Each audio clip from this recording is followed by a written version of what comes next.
చున్నవని తెలిసి కలత చెందబోకు.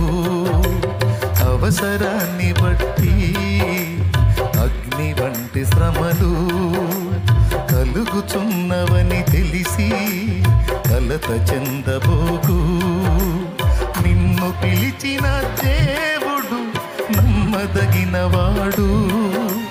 శోధనలో నిన్ను విడిచిపెట్టిపోడు.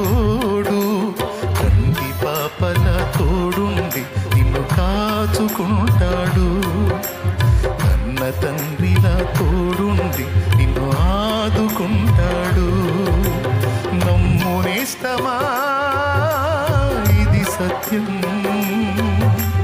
వీడబోకుమా విశ్వాసం. నీ ఆశ నిరాశ కానే కాదు, వేదన ఎందుకు? నీ కన్నీరు కలకాలముండదు, కలతే చెందకు.